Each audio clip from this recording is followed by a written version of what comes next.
সংসারের খরচ থেকে মাসিক বাজার থেকে যেই সাপ্তাহিক লিস্টটা আমি করে থাকি আর যেভাবে আমি এক সপ্তাহ বাজার করে এবং 2 থেকে 300 টাকা রাখতে পারি সেটাই আজকে আপনাদের সাথে শেয়ার করব। আসসালামু আলাইকুম এভরিওয়ান, আপনারা সবাই কেমন আছেন? আশা করি ভালো আছেন। আমিও আল্লাহর অশেষ রহমতে ভালো আছি।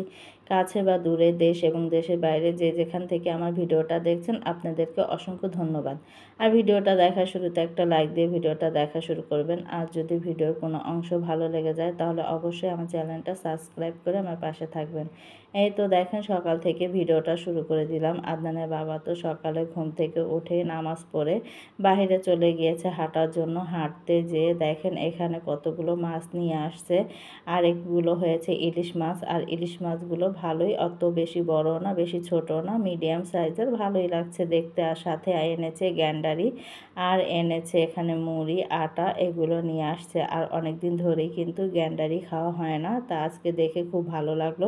সাথে কিন্তু কলাও নিয়ে আসছে, আর ইলিশ মাছ দিয়ে কলা দিয়ে রান্না করলে কিন্তু ভালোই লাগে। এই তো দেখেন কলাগুলো অনেক ফ্রেশ ছিল আর দেখে খুব ভালো লাগছিল, কারণ ইলিশ মাছটা কিন্তু আমরা সবাই পছন্দ করে থাকি, তাই ঘরে এনেছে, আজকে রান্না করা হবে। তাই দেখেন এখানে আমি আবার একটু গ্যান্ডারি খেয়ে নিচ্ছিলাম, কারণ আমার বিশেষ করে কয়েকদিন ধরেই গ্যান্ডারি খেতে ইচ্ছে করছিল।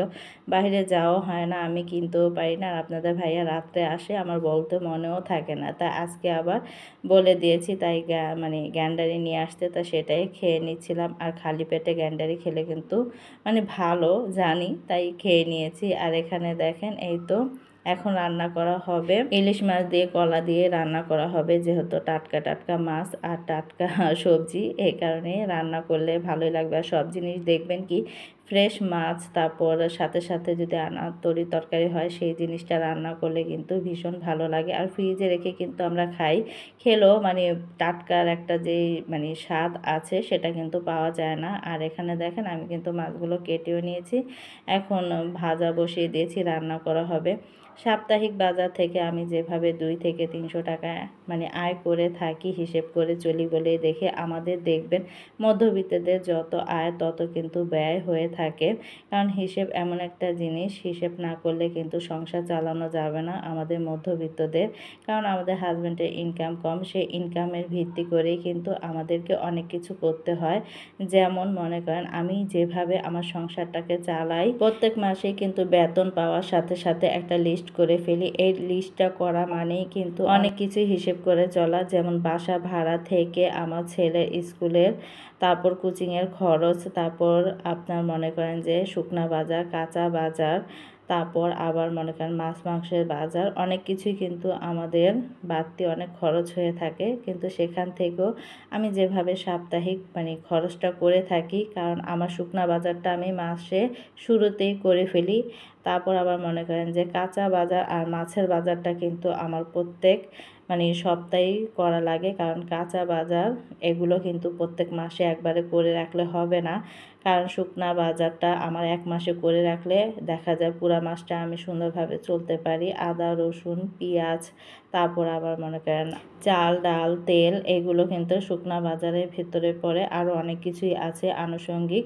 তো সেগুলো আমি মনে করেন যে মাসের শুরুতেই করে ফেলি। আর মাছের বাজার আর মাংসের বাজার আর মনে করেন যে কাঁচা বাজারটা আমি প্রত্যেক সপ্তাহে করে ফেলি। এবং দেখা যায় এমনও সময় যায় যে যখন আমার বাসার সামনে আসে কাঁচা বাজার, তখন কিন্তু কিনে ফেলি। 2 থেকে 300 টাকার কিন্তু কাঁচা বাজার যদি করি তাহলে দেখা যায় অনায়াসে আমার একটা সপ্তাহ সুন্দরভাবে চলে যায়। কারণ কি, আমরা সব জিনিসই যদি আধা কেজি 1 কেজি করে কাঁচা তরকারি কিনে থাকি, যেমন শাক, আপনার এক সময় দেখা যায় যে একটা আইটেম শাক দিয়ে মাছ রান্না করে থাকি, তারপর আবার অনেক সময় দেখা যায় যে আমরা শাক ভাজি করে থাকি আর একটা আইটেম তরকারি রান্না করে থাকি মাছ। আবার অনেক সময় দেখা যায় যে আমরা মনে করেন যে প্রতিদিন তো আর মাছ মাংস খেতে ভালো লাগে না, একদিন আমি বিশেষ করে আমি ভর্তা আইটেম তৈরি করার চেষ্টা করি। সেখানে যদি একটা ডিম ভাজা হয় তাহলে কিন্তু হয়ে যায়। দেখা যায় আলু ভর্তা, শুটকি ভর্তা, সাথে একটু ভুনা ডাল হলে জম্পেশ খাবার কিন্তু হয়ে যায়। তা আমি সবসময় চেষ্টা করি যে সপ্তাহে 2 দিন মানে ভর্তা খাওয়ার জন্য। আর প্রতিদিন মাছ মাংস ভালো লাগে না। আর মনে করেন সপ্তাহে 1 দিন বা 2 দিন মানে মাংস খাওয়ার চেষ্টা করি। আর 1 দিন বা 2 দিন এরকম করে কিন্তু আপনার মনে করেন যে মাছটা যদি হয় মানে এক সময় এক আইটেমভাবে আমি খাওয়ার চেষ্টা করি। কিন্তু সব কিছুই কিন্তু একটা লিস্টের ভিতরে থাকতে হবে। লিস্ট না হলে কিন্তু হবে না। যেমন আজকে ইলিশ মাছ দিয়ে আমি রান্না করেছি কাঁচকলা, আর সাথে আছে এই তো পটল ভাজা। তা এর চেয়ে আর মজাদার খাবার আর কি হয়। অনেকে কিন্তু বিভিন্ন রকম অনেক আইটেম করে থাকে। সেখানে দেখা যায় যে খরচের পরিমাণটাও কিন্তু বেশি পড়ে যায়। কিন্তু আমাদের ঘরে প্রায় সময় দেখা যায় 2 আইটেমই করে থাকি। কারণ 2 আইটেম হলেই কিন্তু আলহামদুলিল্লাহ সুন্দরভাবে চালানো যায়। কারণ 1 আইটেম একটু কষ্ট হয়ে যায়, কিন্তু 2টা আইটেম হলে কিন্তু অনায়াসে খুব সুন্দরভাবে খাওয়া যায়। তা প্রতিনিয়তই আমরা যদি 4-5 পদ বা 3 পদ আইটেম না করে যদি 2 পদ আইটেম করি বা 1 আইটেম তরকারি রান্না করি তাহলে কিন্তু দেখা যায় একটা সপ্তাহ খুব সুন্দরভাবে চালানো যায়। যেমন যত আইটেম ততই কিন্তু খরচ। তাই খরচ কমাতে হলে কিন্তু আমাদের এক ধরনের আইটেম কমাতে হবে। তাহলেই কিন্তু মনে করেন যে কিছু টাকা এখান থেকে সেভ করতে পারি। যেমন আমি তো বললামই যে আমি সপ্তাহে 2 দিন ভর্তা, ভাজি, ডিম যদি আমরা 2 দিন করি, তারপর আবার দেখা যায় শাক 1 দিন করলাম, তারপর মাছ আপনার মনে করেন 2 থেকে 3 দিন যদি রাখি, আর সপ্তাহে 1 দিন তো আমরা মাংস খেয়েই থাকি। আর সপ্তাহে 1 দিন মাংস না খেলে তো আমাদের চলেই না, কারণ শুক্রবার বলে কথা। প্রত্যেক মানুষের কিন্তু শুক্রবার হলে ভালো মন্দ সবার ঘরেই কিন্তু চলে। আলহামদুলিল্লাহ আমাদের ঘরেও চলে। তাই এভাবেই যদি আমরা যদি সাপ্তাহিক খরচটা আমরা যদি একটা তালিকা অনুযায়ী যদি করি রুটিন মোতাবেক যে আমার এই একটা সপ্তাহ আমি এইভাবে খাবো, তাহলে দেখবেন কি ওখান থেকেও কিন্তু আপনি কিছু টাকা সেভ করতে পারবেন। আমি প্রতিনিয়তই আমি যেভাবে মনে করেন সপ্তাহ রুটিনটা করে থাকি সেভাবে কিন্তু আমি মানে প্রত্যেক সপ্তাহে 2 থেকে 300 টাকা আমি হাতে রাখতে পারি। কারণ যেমন আয় তেমন ব্যয়। কারণ আমাদের মধ্যবিত্তদের হিসেব না করে চললে হবে না। ঘরে ঘরে এখন মনে করেন যে পরিমাণ শাক সবজি নিত্য প্রয়োজনীয় জিনিসের এত প্রচুর পরিমাণে দাম, আমাদের ইনকাম কম কিন্তু বাজেট বেশি। তাই আমাদের কি করতে হবে, ইনকামের ভিত্তিতেই কিন্তু আমাদের বাজেটগুলো চালাতে হবে। তা প্রতিনিয়তই এভাবে যদি প্রত্যেক সপ্তাহে আমরা যদি একটু তালিকাটা যদি সুন্দরভাবে করি প্রত্যেক দিনে, তাহলে দেখবেন কি এক একটা দিন হবে এক একটা আপনার মানে স্বপ্নের মতো। কারণ কি আপনি যেরকমভাবে সংসারটাকে চালাবেন তেমনভাবে কিন্তু সংসারটা চলবে। কারণ একটা গৃহিণীই পারে সব কিছু করতে, কারণ যেমন আয় তেমন ব্যয়। এটা আমার কি, এটা সবার ক্ষেত্রেই। আমরা যদি এভাবে চলি না তাহলে দেখবেন কি প্রত্যেক মাসে কিন্তু আপনি অনেক টাকাই সেভ করতে পারবেন। কারণ শুধু এইটা হয়েছে আমার সাপ্তাহিক বাজার থেকে আমি 2 থেকে 300 টাকা আমি রাখতে পারি। আর মাসের বাজার থেকে তো আমি আরও হাজার হাজার টাকা রাখতে পারি। কারণ মাসে একটু বললামই তো সব কিছুই যদি এভাবে যদি আমরা চালাই না প্রত্যেক সপ্তাহে মানে খাবারের আইটেমগুলো, তাহলে দেখবেন অনেক কিছুই কিন্তু আমরা সেভ করতে পারবো। অনেক কিছু থেকে আমরা টাকা সেভ করতে পারবো। কারণ জীবনে বেঁচে থাকার জন্য টাকার মূল্য অনেক। আপনার যদি টাকা থাকে আপনার মূল্য থাকবে, আর টাকা না থাকলে আপনার কিন্তু কোনো মূল্য থাকবে না। আপনি যেখানেই যান না কেন টাকার ভূমিকা অসীম। টাকা এমন একটা জিনিস, টাকা ছাড়া কিছুই চলা যায় না। মনে হয় দুনিয়া অন্ধকার। তাহলে টাকা আপনার থেকে দূরে থাকবে কি? আপনি টাকা থেকে দূরে থাকেন, তাহলে দেখবে কি টাকাই আপনার সামনাসামনি ঘুরবে। কারণ সেই পথ করতে হবে, না করলে তো হবে না। কারণ যত ইনকাম কম তত কিন্তু খরচও আমাদের কমাতে হবে। তাহলেই কিন্তু 2-1 টাকার মুখ দেখতে পারবো। আর যদি আমাদের ইনকাম কম খরচ বেশি হয় তাহলে কিন্তু আমরা টাকার মুখ দেখতে পারবো না। কারণ ঘরে ঘরে এখন যেই পরিমাণ দেখি তো অনলাইনে এত সুন্দর সুন্দর জিনিস দেখায়, কি বলবো আপনার কি না পাওয়া যায় অনলাইনে সব কিছু। আগে তো মার্কেটে গেলে দেখা যেত আমাদের চোখ গুলিয়ে যেত যে একটা না একটা কিনতে হবে এরকম। আর এখন ঘরে বসেই চোখ গুলিয়ে যায়।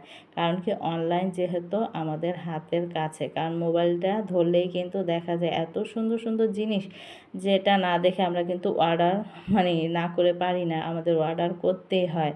তাই এগুলো থেকে যদি আমরা একটু দূরে থাকি না, যেগুলো আমাদের বাড়তি খরচ সেগুলো থেকেও যদি আমরা একটু দূরে থাকি না, তাহলে দেখবেন কি অনেক সুন্দরভাবে কিন্তু সংসারটা চালাতে পারবেন। আর যদি আপনার এসবের প্রতি নেশা থাকে বেশি, যে আমার ইনকাম কম তারপর আমার এগুলো কিনতে হবে, অনেকে কিন্তু বোঝে না কি করে। হাজব্যান্ডের ইনকাম যাই থাকুক না কেন, আমার এই জিনিসটা অনেক পছন্দ হয়েছে, আমার এটা কিনতেই হবে, এরকম একটা বায়না করে বা মর্জি করে। আর নিজের হাতে যদি টাকা থাকে তাহলে সেগুলো ভেঙে ফেলে।